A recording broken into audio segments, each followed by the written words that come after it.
Assalamualaikum warahmatullahi wabarakatuh. Waalaikumsalam warahmatullahi wabarakatuh. Pagi, gimana kabarnya hari ini anak-anak? Alhamdulillah baik, Bu. Baik. Sudah berdoa hari ini, pagi ini?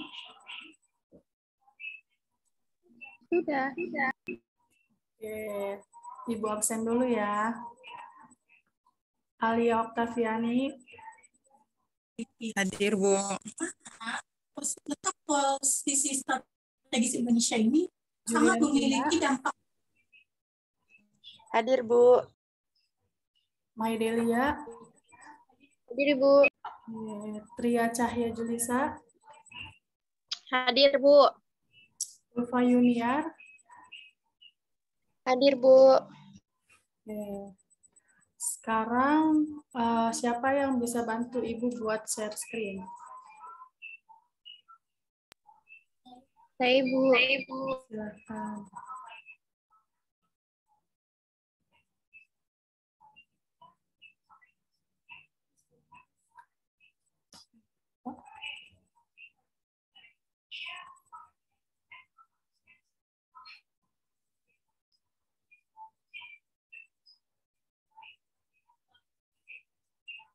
Hari ini pembelajaran kita materinya mengenai ancaman terhadap negara dalam bingkai Bhinneka Tunggal Ika.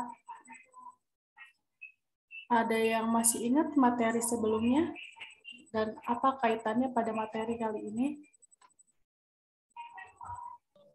Ibu, saya mau coba izin jawab. Ya, silakan Ulfa. Jadi, kalau materi sebelumnya itu bahas tentang upaya bela negara ya, Bu. Nah, kaitannya dengan materi kita pada hari ini, yaitu bagaimana kita nih sebagai warga negara harus bisa memahami dan juga mengenali ancaman yang terdapat di negara kita, serta kita harus juga mengambil peran untuk mempertahankan kesatuan bangsa Indonesia. Mungkin itu, Bu. Terima kasih. Iya, betul. Terima kasih Ulfa. Sekarang kita masuk ke dalam materi ya. Next slide. Mai.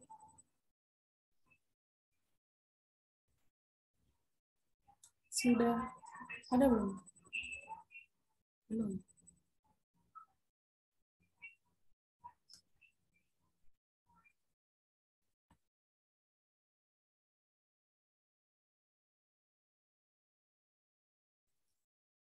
PowerPoint-nya udah terlihat belum? Sudah terganti belum? Sudah, Bu. Kok di Ibu belum ya? Oke. Dalam materi ini kita akan membahas tentang posisi silang bangsa Indonesia yang lalu kemudian ancaman di bidang militer dan non-militer. Sebentar, Ibu nggak muncul ini PPT-nya di laptop. Coba Ibu lihat dari handphone Ibu ya.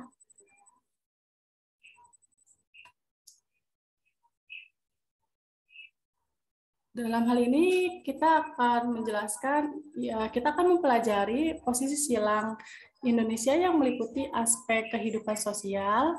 Lalu selanjutnya ada posisi silang bangsa Indonesia yang mana merupakan sebuah potensi sekaligus ancaman bagi negara sebab ini dapat mengancam integrasi nasional bangsa. Lalu selanjutnya ada ancaman militer dan ancaman non-militer.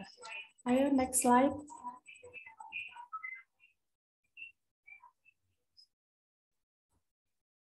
Sudah? Sudah terlihat PPT-nya? Belum berganti, Bu. Udah belum berganti?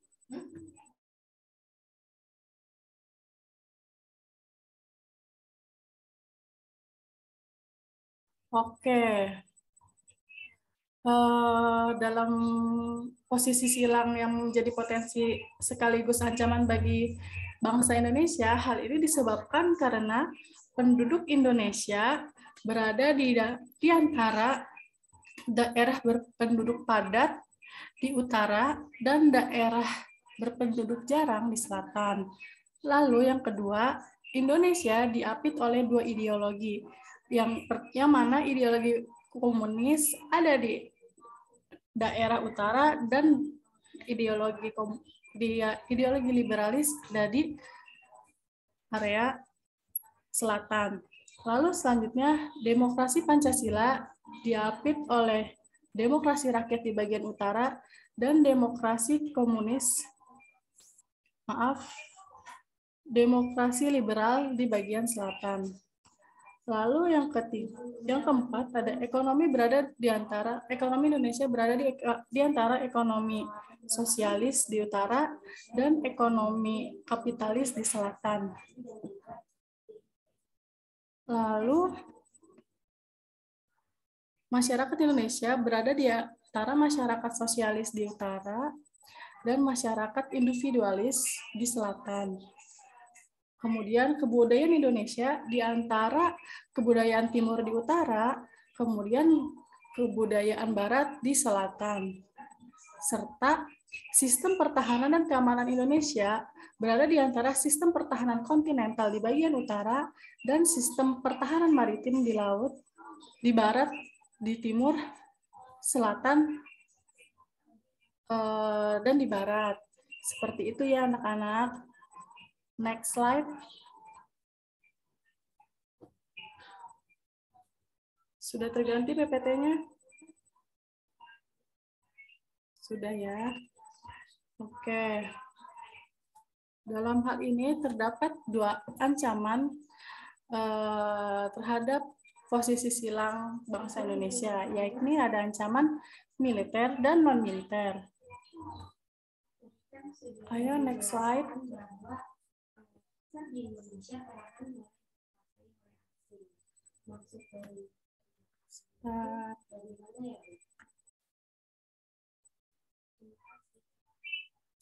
Siapa yang tahu macam-macam contoh kan Ibu sudah jelaskan di PowerPoint sebagian ya, ada di bagian slide itu ada 3 macam. Ada nggak sih salah satu contoh yang kalian ketahui mengenai peristiwa terhadap ancaman militer ini di bangsa Indonesia, dalam bangsa Indonesia pada masa lalu? Ada yang bisa jawab? Ya, tahu, Bu.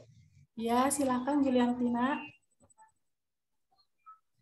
Itu, Bu, peristiwa agresi militer Belanda 1 sama agresi militer 2 pada tahun 1948, Bu.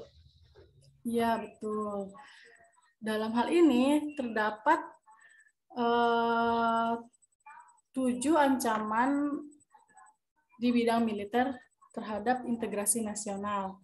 Yang pertama ada agresi militer, yang mana agresi ini merupakan penyerangan suatu negara terhadap negara lain dengan berbagai bentuk, dari skala yang paling besar hingga skala yang terkecil. Kemudian ada invasi. Invasi ini merupakan bentuk agresi yang berskala paling berat, yang paling besar, dengan menggunakan kekuatan militer bersenjata. Selanjutnya ada pelanggaran wilayah, yang mana dalam hal ini sama halnya seperti pencaplokan wilayah negara dalam wilayah laut, ruang udara, dan daratan, yang mana dilakukan oleh negara lain. Lalu selanjutnya ada pemberontakan bersenjata, yang mana next dulu, kita ke slide selanjutnya.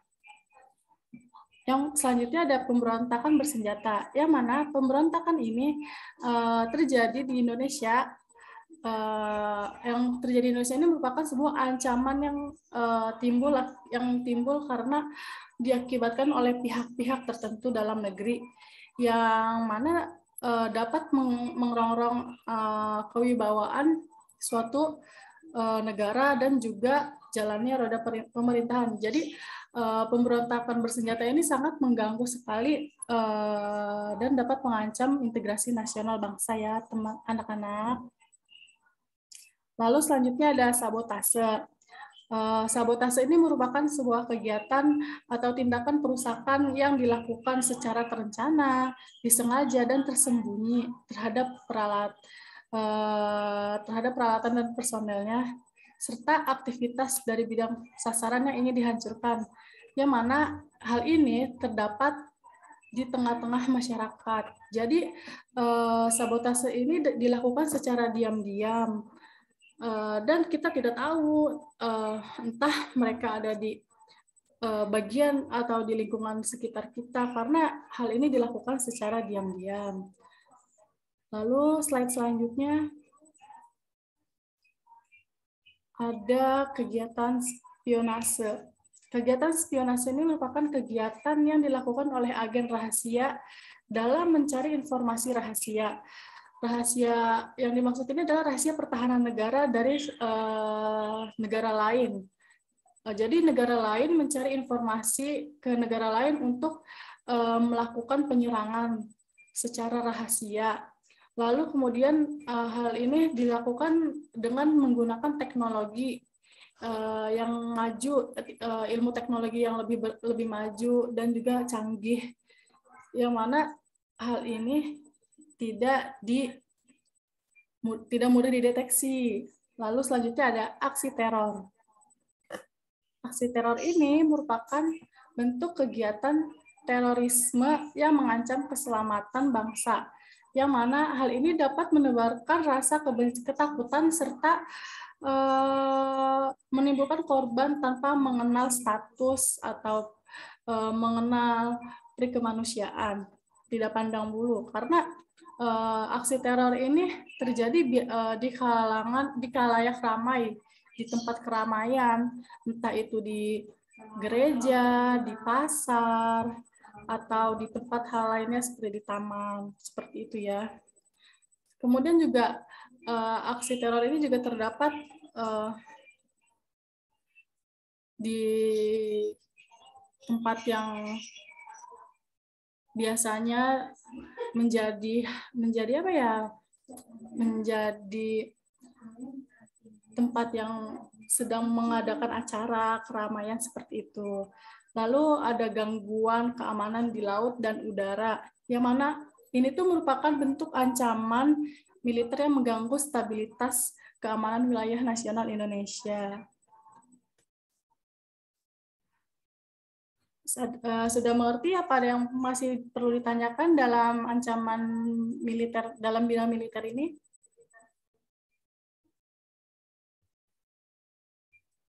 Mengerti ya?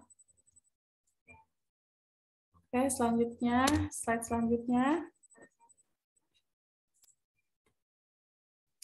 Nah, dalam slide ini terdapat ancaman non-militer, yang mana ancaman non-militer ini merupakan sebuah ancaman yang mempunyai kemampuan yang membahayakan kedaulatan negara.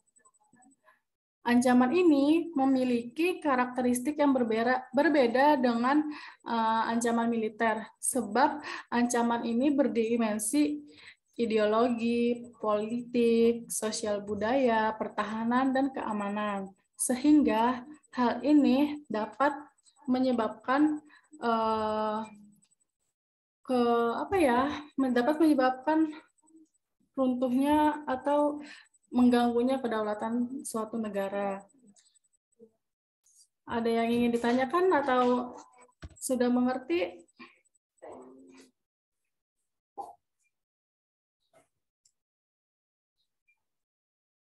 Sudah ya? Oke, slide selanjutnya.